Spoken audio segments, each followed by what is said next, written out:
What's up, YouTube? Back again for another album review. Today I will be continuing my Kiss discography, and up next to be reviewed, as you can see here, is Carnival of Souls, the final sessions. This was an album that they started working on in late 95 and early 96 with Bruce Kulick and Eric Singer, and this was Kiss's grunge album. Like, this was obviously they were influenced by the current music scene, which they've done a lot in their career, but I mean, obviously the grunge movement in the mid and early 90s was huge, and they just hopped on the trend. But as you all know, this album did not get released until 1997 because Kiss went on the reunion tour with Ace and Peter and put the makeup back on, and you know, the rest is history. But this album wasn't even going to be released after because of the reunion tour, but they ended up putting it out, and I think this album does not get enough credit because I actually really like this album.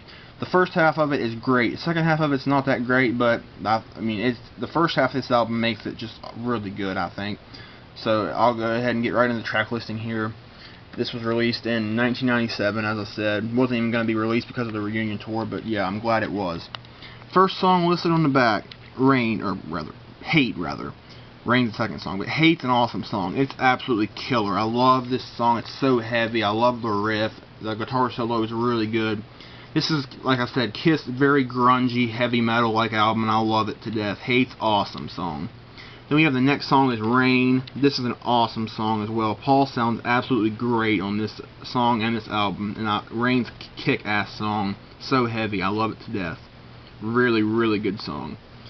Next song is Master and Slave, and this is another just great song. This is a lot of people's favorite on this album, and I can see why. Master and Slave is an awesome song. So heavy again, just awesome song.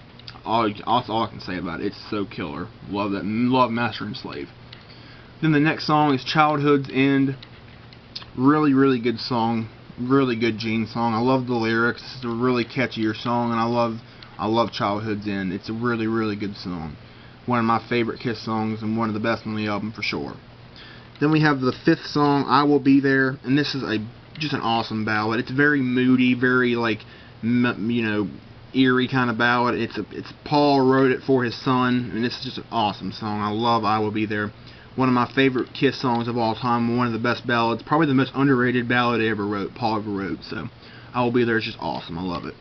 Then we have Jungle, and this was the main single on this album, and Jungle is absolutely killer. I mean, I just love Jungle. It is so amazing. Like, this is one of my favorite Kiss songs ever. I think this song, in my opinion, is as good as a lot of their so-called classics. I mean, Jungle is just awesome. I love this song so much. I never get tired of it. And if you haven't heard this song, you need to hear it. Jungle is amazing.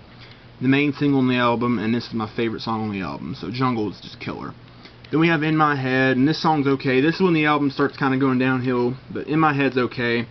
A lot of this album sounds unfinished, probably because it was unfinished, because it wasn't even going to be released, but In My Head's okay. Okay song, you know.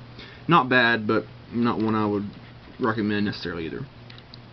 Next song is It Never Goes Away. I actually like this song. It's one of the best songs on the album. Well, I don't know about one of the best songs, but it's by far the best song in the second half of the album. So It Never Goes Away is good. I like it. Next song, Seduction of the Innocent. Nah, not real big on this song either. It's kind of filler to me. It's okay, I guess, but not really huge on it either. Then we have I Confess, and I'm not a big fan of I Confess. It's not that great. It's probably the worst on the album, so just kind of get over that one pretty quickly. Next song is In the Mirror. This is a cool song. I think it's pretty good. It's not one of my favorites, but it is a pretty good song still, especially for the second side. So In the Mirror is pretty good, I guess. Not too bad at all. Then the last song on the album, I'll Walk Alone. This was Bruce Kulick's only song that he ever sang on in Kiss, and it's okay. I'm not big on it, really, but I think it's cool that Bruce Kulick got a vocal finally in Kiss, so that's really the only good thing about the song that I can really compliment on, but it's okay. So yeah, that is the songs on Carnival of Souls, and the first half of this album is absolutely killer. I mean, it is so good. But if the second half was better, then if the second half of this album was better, it'd easily be in my top 10 Kiss albums, easily. So as far as my rating goes for it, I'd probably give this album about a 7 or 7.5 out of 10, just because of the first half of the album. Probably a 7.5, but if it was better, it'd probably be closer to a 10 or 9 or whatever. But yeah, Carnival of Souls I think is a really solid, underrated Kiss album that not enough people know about or care about. So yeah, that's my review of Kiss's Carnival of Souls. Thank you all for watching. My Kiss discography will continue, as well as other album reviews in the future. Thanks for watching.